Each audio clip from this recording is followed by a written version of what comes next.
ఏంటంటే ఈ ఎస్సీ వర్గీకరణ సంబంధించి మందకృష్ణ మాదిగ ఒకవైపు లేదా వివేక్ వెంకట స్వామి ఒకవైపు హ్మ్. వీళ్ళిద్దరు అంటే తిట్టుకోవడం కానీ అంటే కలిసి పోరాడాల్సిన దళితులు ఇద్దరు కూడా తిట్టుకోవడం అనేది ఇది ఏం జరుగుతుంది రాష్ట్రంలో.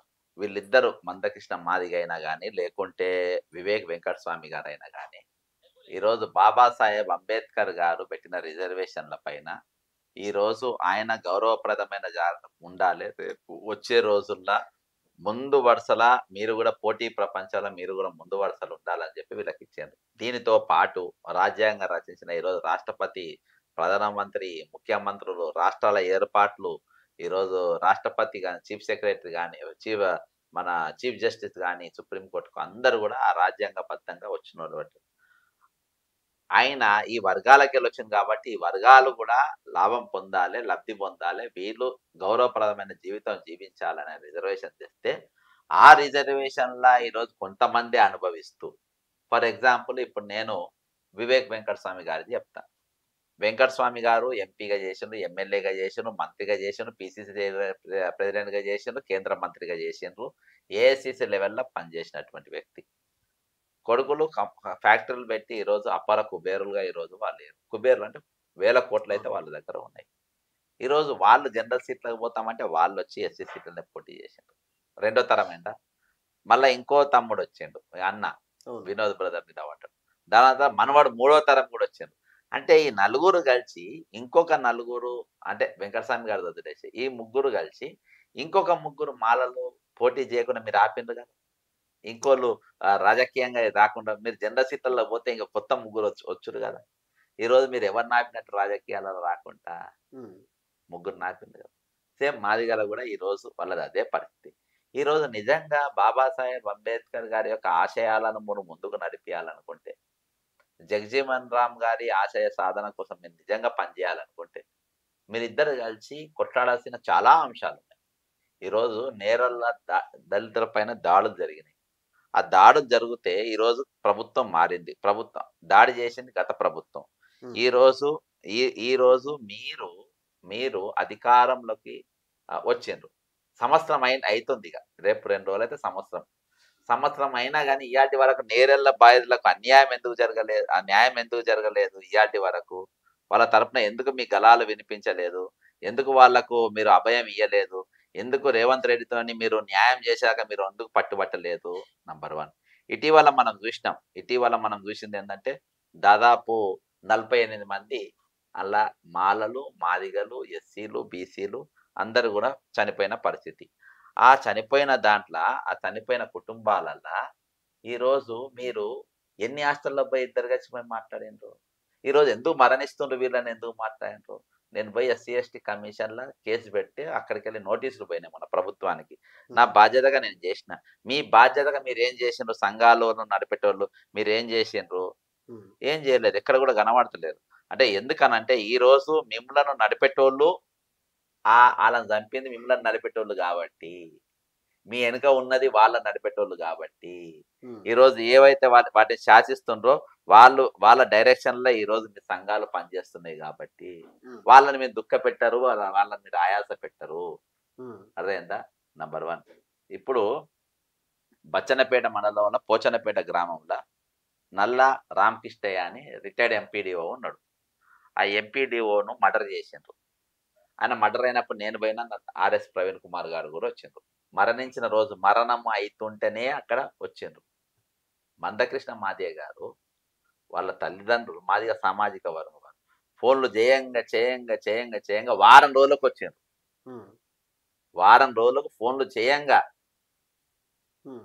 వీళ్ళొచ్చి అని చేస్తామని. 1 వీక్ వచ్చింది. ఈలోపు ఏం జరిగింది? అసలు రామకృష్ణ ఎందుకు చచ్చిపోయిండు? ఇక్కడ ఇంకో క్యాస్ట్ ఎంటర్ అయితది. రామకృష్ణ అసలు ఎందుకు చచ్చిపోయిండు? పలానా సుభద్ర అనేట ఆమెకు రాసేసిన. సుభద్ర ఎవరు? చచ్చిపోయింది. ఎప్పుడు చచ్చిపోయింది? 9 నెలల కింద చచ్చిపోయింది. ఎట్లా చచ్చిపోయింది? మర్డర్ అయి చచ్చిపోయింది. కేస్ అయిందా? కాలేదు. ఎందుకంటే పోస్ట్ మార్టం రిపోర్ట్‌లో ఫిట్స్ అని వచ్చింది. ఫిట్స్ అని ఎందుకొచ్చింది? మా చెల్లె వాళ్ళ అన్న నాతోని చెప్పి. మా చెల్లె పొలంలో పనిచేస్తుంది. బచ్చన్నపేటల పక్కనే ఒక గ్రామంలో. కొన్నేనో ఏదో ఊర్లో. లోపల పొలంలో పనిచేస్తుంది. అక్కడికెళ్ళి సుపారీ మర్డర్. నలుగురు పొరాన్లొచ్చి ఎంటికలు పట్టుకొచ్చి గుంజుకొచ్చి బాగా కొట్టి తలకాయ వాళ్ళ కొట్టి పడేసి ఆ రోజు ఫుల్ వర్షం పడుతుంది. ఆ వర్షంలో రక్తం పోతుందో ఏం పడుతుందో చూడలేదు. వర్షంని బాడీ ఎత్తుకొని పోయి మా చెల్లె ఫిట్స్ వచ్చింది అనుకున్నాం. కొట్టింది మా తెలవదు. ఫిట్స్ వచ్చిందని మేము అనుకున్నాం. ఆమె సైగ చేస్తుందంట ఇట్లా. ఇక్కడ పట్టణ మీ గాంధీ తీసుకొస్తాను తొవ్వకు తీసుకొస్తాం. దారిలో చచ్చిపోతే వాళ్ళు మళ్ళీ వాపస్ తీసుకుపోయారు. పోస్ట్ మార్టంలో ఫిట్స్ అని చెప్పింది కానీ ఫిట్స్ అన్న పోస్ట్ మార్టం తెలుస్తుంది కదా ఏమైందో పెట్టింది. మేము ఆ రోజు ఈమెను ఎందుకు చంపాల్సి వచ్చిందని చెప్పేసి బచ్చన పోటుకుని నా ఎంబడి తొలివేలు గులాగుని తీసుకొని పోయిన ఆ రోజు ఎందుకు చంపాల్సి వచ్చింది అని అంటే ఆమె 36 ముదిరా సమాధులను కూలగొట్టడానికి ఆ జాగా కబ్జా చేయడానికి అక్కడ ఉన్న స్థానిక బీఆర్ఎస్ జెడ్పీటీసీ ప్రయత్నం చేస్తుంటే ఈమె అడ్డుపడ్డది కాబట్టి ఆమెను చంపారు.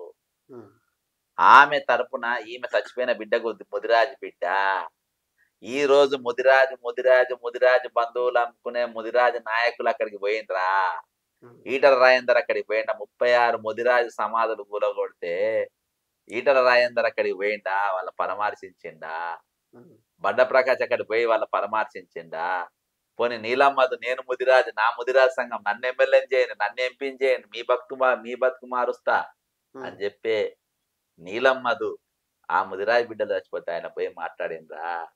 ఈ రోజు నీలమ్మదును గాని ఈటల రాజేందర్ గాని ఇంకా బీసీ నాయకులను వాళ్ళు చేసిన తప్పులు ఏలెత్తి చూపెడితే ఏమైనా ఓసీ ఛానల్లో చూపెడితే వాళ్ళు మా బీసీ నాయకులను తొక్కుతున్నారు అని చెప్పేసి మాట్లాడే బీసీ ఛానల్లో ఎవరన్నా మాట్లాడుతుండ్రా?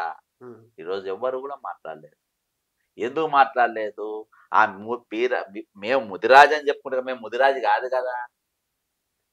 నా తల్లి ముదిరాజు కాదు, నా భార్య ముదిరాజు కాదు, నా తల్లి రెడ్డే, నా భార్య రెడ్డే, నేను ముదిరాజు ఎట్లయితా? ఓట్ల కోసం చెప్పుకుంటా. ముదిరాజు వాళ్ళు చచ్చిపోతే నేనెందుకు పోతా? మర్డర్ అయితే నేనెందుకు పోతా? ముదిరాజు సమాధులు గుంజుకుంటే నేనెందుకు పోతా? ఈటల రాజేందర్ ముదిరాజు అని చెప్పుకుంటారు. ముదిరాజు దానికి పిలుస్తారు. ముదిరాజు భార్య రెడ్డే, ముదిరాజు కొడుకు రెడ్డే, కొడుకు పేరు పక్కన నిఖిల్ రెడ్డో నితిన్ రెడ్డో అని రెడ్డేనే పెట్టుకుంటాడు. అర్థమైందా? కోళ్ళ రెడ్డే బిడ్డని మళ్ళీ రెడ్డికే ఇస్తారు. నువ్వెట్లా ముదిరాజు అవుతావు? అర్థమైందా? నెక్స్ట్ మందకృష్ణ మాదిగా అల్లుడు మాలనే మాదిగొల్లం పోయి నువ్వు చంపమంటావు. మీరు చుట్టాలే కదా, నువ్వు వెంకటస్వామి వాళ్ళు, నువ్వు జీ వెంకటస్వామి వాళ్ళు చుట్టాలే కదా. ఈ ఎక్కడిది? ఈరోజు కుటుంబాలు ఇచ్చి పిల్లలను ఒక పిల్లలు ఇచ్చి మార్చుకున్న తర్వాత ఎట్లుంటది? మా ఫ్యామిలీస్ లో కూడా రెండు అందరూ కలిసి ఉంటారు. ఇది ఎందుకు వస్తాయి? ఇది ఎందుకంటే రాజకీయంగా మోడీకి ఒక వర్గం ఓటింగ్ కావాలి, వీళ్ళకు ఒక వర్గం ఓటింగ్ కావాలి. ఈయన వెనక ఉండి మోడీ కిషన్ రెడ్డిని మందకృష్ణని నడిపిస్తారు. అదే మన స్టేడియం లో చూసిన ఎవరు చిన్నపిల్లని అడిగినా చెప్తారు ఎవరు నడిపిస్తారు అనేది. చిన్నపిల్ల అనేది ఆయన చెప్పాల్సిన అదివరకు చంద్రబాబు నడిపేది మొత్తం ఎన్డీఏ ప్రభుత్వం ఆయన నడిపిస్తుంది. ఎప్పుడైనా ఫస్ట్ చంద్రబాబు నాయుడు నడిపారు, తర్వాత ఈయన నడిపారు. ఆయన 1000% స్వార్థపరుడు.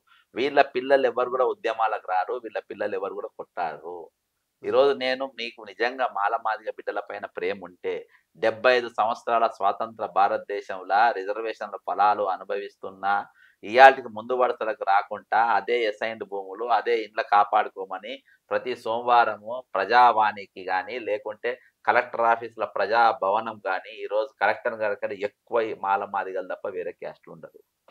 తర్వాత ఉండేది బీసీలు ఉంటారు. ఎందుకంటే వాళ్ళ అసైన్డ్ భూములు గుంజుకుంటున్నారు, మా భూములు గుంజుకుంటున్నారు, మా జాగాలు గుంజుకుంటున్నారు అని చెప్పేసి పొద్దు మాప ఈరోజు వాళ్ళ పడే తిప్పలు ఈరోజు లేదు. ఈ సంఘాలు ఉన్నాయి ముందు వరుస నిలబడే వాళ్ళ కోసం, వాళ్ళ లబ్ధి కోసము. ఈరోజు ఎస్సీ ఎస్టీ సప్లాన్ నిధులు అది 2013 దామోదర రాయనరసింహ ఉప ముఖ్యమంత్రి చైర్మన్ గా దానికి ఉండ్రు. గీతారెడ్డి గారు, కోండ్రుమురళి గారు దానికి మెంబర్స్. మధ్యరాత్రి దాకా చర్చ జరిగి అది ప్రవేశపెట్టిండ్రు. ఈరోజు 10 బడ్జెట్ల తెలంగాణ ఏర్పడతంత 10 బడ్జెట్ల 1,17,000 కోట్ల రూపాయలు ఈరోజు మాదిగలకు చెందాల్సిన డబ్బు ఎందుకు ఖర్చు పెట్టలేదని చెప్పి మీరు ఎందుకు అడగలేదు? మీరు ఒకవేళ ఆ రోజు అడిగితే ఈరోజు 48 మంది తెచ్చిపెట్టేవాళ్ళు కాదు.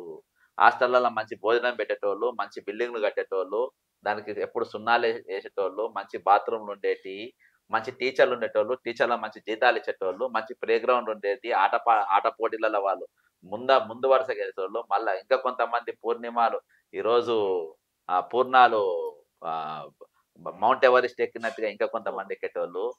ఈరోజు మీరు దాన్ని అడగకపోవడం వల్ల ఈరోజు మరొక 48 మంది చచ్చిపోయింది కదా. దానికి మీరే కారకులు కదా. ఎందుకని మీరు ప్రశ్నించలే కదా. నా వంతుగా నేను ఎస్సీ ఎస్టీ అట్రాసిటీ కేసు పెట్టినప్పటి ప్రభుత్వం బీఆర్ఎస్ ప్రభుత్వం మీద ఈ నిధులు షాదీ ముబారక్ కళ్యాణ లక్ష్మికి కాళేశ్వరంకు మెగా గాని పొందగొట్టిండ్రు ఎస్సీ ఎస్టీ సప్లా నిధులు అన్ని తీసుకుపోయి మీరు ఎందుకు మాట్లాడలేదు? సరే బీఆర్ఎస్ మాట్లాడేది, బీజేపీ మాట్లాడేది, కాంగ్రెస్ మాట్లాడేది, ఎంఐఎం మాట్లాడేది, సిపిఐ మాట్లాడేది. సిపిఎం మాట్లాడిన మీకు తిరుమల మల్లయ్య మాట్లాడు, కోదండరామ్ మాట్లాడు, బీసీ ఛానల్ అని చెప్పుకునే లఫంగాలు వాళ్ళు మాట్లాడు. మరి మీకేం పోయే కాలం వచ్చింది? మీరేను మాట్లాడారు? లగిచర్లకు సంఘటనల లంబడితనలు జరిగితే ఓసీ ఛానళ్ళు పోయినాయి, బ్రాహ్మణుల ఛానళ్ళు యూట్యూబ్ ఛానళ్ళు పోయినాయి. బీసీ ఛానల్ ఎందుకు పోలేదు? తిరుమల ఛానల్ ఎందుకు పోలేదు? మేము బుల్డోజర్ పట్టుకొని జానారెడ్డిలు కూడా కొడతాం బీసీ నాయకులు. మీకు మంత్రి పదవులు వస్తే, మీకు ఎమ్మెల్యే సీట్లు వస్తే, మీకు ఎమ్మెల్సీలు వస్తే జాతంతా బాగుపడ్డట. ఈరోజు పెద్ద 29వ ఉద్యమం జరుగుతుంది, అది మరో మనువాద ఉద్యమం. ఆడ తీర్మానం మళ్ళీ కనబడ్డా చివరొస్తాలా? బీసీ ఛానల్ కనబడ్డాయి అక్కడ, మందకృష్ణ కనబడ్డాడు అక్కడ, జి వెంకటస్వామి కొడుకులు కనబడ్డారు అక్కడ. ఎందుకు కనవాళ్ళే? ఈ పేదోళ్ళు లెక్క ఉండాలి. వీడు అడక తింటేనే, వీళ్ళు ఇంద్రమ్మ ఇండ్లు ఉంటేనే వీళ్ళకి ఇంద్రమ్మ ఇండ్లు కావాలి, అర్థమైందా? వీళ్ళకు గుమస్తానా ఒకళ్ళు కావాలి, వీళ్ళకు ఏది మన ఏది 3 ఎకరాల అసైన్ భూములు ఉండాలి, అవి రేట్లు పంచితే వాళ్ళే గుంజుకుంటారు, అవి కూడా మేము మాట్లాడడం. నేరళ్ళ సంఘటన జరిగితే మేము మాట్లాడడం. 29 జీవో వాళ్ళు ఎస్పీలు కలెక్టర్లు అయితే మళ్ళీ వీళ్ళ మా మాట వీళ్ళెక్కడింటారు, వీళ్ళకెందుకు, అది వాళ్ళకే పోని అని చెప్పి వాళ్ళకే వదిలేస్తాం. మరి మీరు ఏం మాట్లాడతారు? నేను ఏది చేస్తే మంత్రి పదవి వస్తే నేను అదే మాట్లాడతా. తీర్మానం మల్లయ్య బీసీ సబ్జెక్ట్ ఎందుకు నాకు మాట్లాడితే ఎమ్మెల్యే నేను అదే మాట్లాడతా. నీలమ్మది ముదిరాజు ఎందుకంటే నేను దాన్ని పట్టుకుంటే నేను అదే మాట్లాడతా. అంతే. దానికి మించి బ్రదర్ ఈ కులాలు అనేది కేవలం ముడి సరుకు. మీరు ఎక్కడ కూడా చూడండి, నేను పార్టీ సస్పెండ్ అయినా కానీ నోటీస్ వచ్చినా కానీ నేను దళితుడిని కాబట్టి నన్ను దొక్కిండ్రు, నేను వెల్కమ్ చేసిన. చిన్నారెడ్డి నన్ను అడిగింది, జడ్సన్ జర సైలెంట్ ఉండు, కొంచెం రూలింగ్ గవర్నమెంట్ నాకు చీఫ్ మినిస్టర్కి వెళ్ళి ప్రతి మంత్రి నా పేరుతో సహా నన్ను గుర్తుపట్టేటోళ్ళు, ఆన్ ఫోన్ మాట్లాడి. అటువంటి ప్రభుత్వంలో నన్ను చిన్నారెడ్డి మా ఇంటికి వచ్చి 3 నెలలు జర కాముండు జడ్సన్ అంటే నేను ఉండను, సస్పెండ్ చేసుకోమని చెప్పిన. ఇదే మాట చెప్పిన, నేను దళితుడిని కాబట్టి నేను చెప్పలే అట్లా.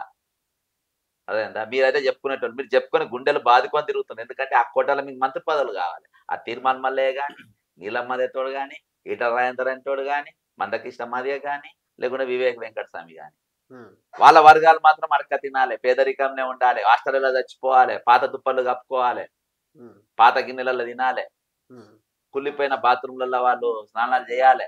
నీవు మాత్రం branded company washrooms, branded company బట్టలు, బ్రాండెడ్ కంపెనీ ఇళ్లలో నువ్వు ఉంటావు. ఒక పూట మాదిగా పేదవాళ్ళని తీసుకుపోయి మీ ఇళ్లలో అన్నం పెట్టరాదు? పెడతారా మీరు? కొన్ని వెంకటస్వామి తీసుకుపోయి పెట్టుమని వివేక్ వాళ్ళ ఇంట్లో ఒక పూట పెట్టుకోరాదు అబ్బాయి ఇంట్లో? పెట్టుకోరా పేదోళ్ళను? ఎందుకు పెట్టుకోరు? ముడి సరుకు వాళ్ళు, ఎంతవరకు అంతవరకు అంతే. వీళ్ళంతా ముడి సరుకు, మనకి లబ్ధి జరిగే వరకు వాళ్ళు ఉండాలి అంతే. మీరు ఎమ్మెల్యేలు కావాలి, ఈసారి మనం మా దగ్గర సీట్లు తీసుకోవాలి, మీరు ఎమ్మెల్యేలు కావాలి, అవసరమైతే మనం పార్టీ పెడదామని వివేక్ ఎందుకు అన్నాడు? మందకృష్ణ మాదిగ ఎందుకు అన్నాడు? పొలిటికల్ పార్టీకి ఎందుకు లాంచ్ చేయడు వాళ్ళు? ఎందుకంటే వీళ్ళు ఒక్కలే బ్రదర్, అది వీళ్ళు బతుకున్నాలంటే పేదోళ్ళు బతుకుండాలి, నేరళ్ళ సంఘటన జరగాలి, వీళ్ళు బతుకుండాలంటే. ఎస్టీ ఎస్టీ సబ్ ప్లాన్లు అనేది దారి మళ్ళిన రోజులే వీళ్ళు బతుకుంటారు పొలిటికల్ గా. ఎస్సీ ఎస్టీ సబ్ ప్లాన్ నిధులు బరబ్బర్ ఖర్చు పెడితే అందరు పట్టేళ్ళు దొరసాన్లు అవుతారు. ఎస్సీ ఎస్టీలు వాళ్ళు అర్క తిన్న రోజే వీళ్ళు బతుకుతారు.